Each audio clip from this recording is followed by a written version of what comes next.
আবার একটি বিরাট ঘোষণা মুখ্যমন্ত্রী মমতা বন্দ্যোপাধ্যায়ের। মুখ্যমন্ত্রী হওয়ার পর থেকে বাংলার বুকে একের পর এক জনকল্যাণমুখী প্রকল্প চালু করেছে মুখ্যমন্ত্রী মমতা বন্দ্যোপাধ্যায়। তার মধ্যে অন্যতম হল রূপশ্রী প্রকল্প। এই রূপশ্রী প্রকল্পেই যে পরিবারের বার্ষিক আয় 1.5 লক্ষ টাকার কম, সেই পরিবারের মেয়ের বিয়ের জন্য এককালীন অনুদান দেওয়া হয় এই প্রকল্পের মাধ্যমে। তো এই প্রকল্পেরই একটি বিরাট ঘোষণা করেছে মুখ্যমন্ত্রী মমতা বন্দ্যোপাধ্যায়। কী সেই ঘোষণা, কী হতে চলেছে এই প্রকল্প নিয়ে? এই প্রকল্পে কি আর্থিক অনুদান বাড়ানো হতে চলেছে? আর কী আপডেট আছে এই প্রকল্পের, সেই নিয়েই আজকের ভিডিও। আর তোমরা যদি এই চ্যানেলে নতুন হয়ে থাকো তো চ্যানেলটিকে সাবস্ক্রাইব করে দিও। ভিডিওটি ভালো লাগলে ভিডিওটিকে একটি লাইক করো এবং বন্ধুদের মধ্যে ভিডিওটিকে শেয়ার করো। তো চলো স্টার্ট করা যাক। তো কি বলছে এখানে খবরে, বিয়ের আগেই পাত্রীর ব্যাংক অ্যাকাউন্টে পাঠাতে হবে রূপশ্রীর টাকা, নির্দেশ মুখ্যমন্ত্রীর।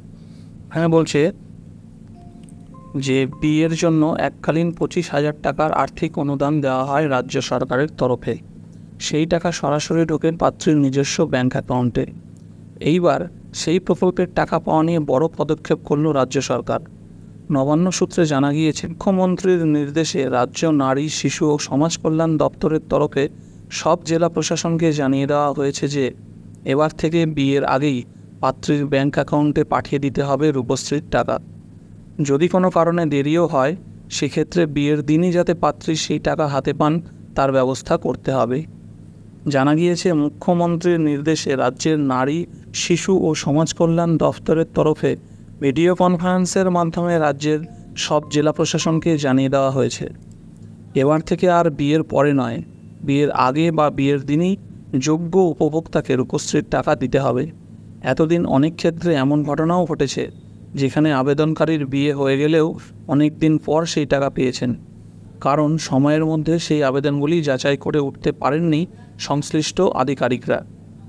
এবার সেই নিয়মে বদল আনা হয়েছে এবং তা ইতিমধ্যেই কার্যকর হয়েছে। এতদিন আবেদন পরীক্ষার কাজ ধিমে তালে চলত, তাতে অনেকের টাকাই বকেয়া পড়ে থাকছিল। আর তাই বহু পাত্রী আবেদন করলেও বিয়ের আগে এই প্রকল্পের সুবিধা পাননি বলে অভিযোগ। সরাসরি মুখ্যমন্ত্রী পরিষেবার মাধ্যমে এই নিয়ে বহু অভিযোগ জমা পড়েছে মুখ্যমন্ত্রীর কাছে, আর তারপরেই নেমে এসেছে কড়া নির্দেশ। নবান্ন সূত্রে জানা গিয়েছে, মুখ্যমন্ত্রী জানিয়ে দিয়েছেন রূপশ্রীর টাকা চেয়ে যেসব আবেদন জমা পড়বে সেই সব আবেদন গৃহীত হবে কি হবে না তা এবার দ্রুত খতিয়ে দেখতে হবে। কোনো আবেদনই দিনের পর দিন ধরে ফেলে রাখা যাবে না। শুধু তাই নয়, মুখ্যমন্ত্রীর নির্দেশে এবার থেকে বিয়ের দিন পেরিয়ে গেলে আর তথ্য আপলোড করা যাবে না, এমন নিয়মও লাগু হয়ে যাচ্ছে। এখন থেকে কেউই এই প্রকল্পে আবেদন করলে সেগুলি আর ফেলে রাখা যাবে না। বিয়ের আগেই বা খুব অসুবিধা হলে বিয়ের দিনে আবেদনকারী যাতে টাকা পান সেই ব্যবস্থা করতে হবে।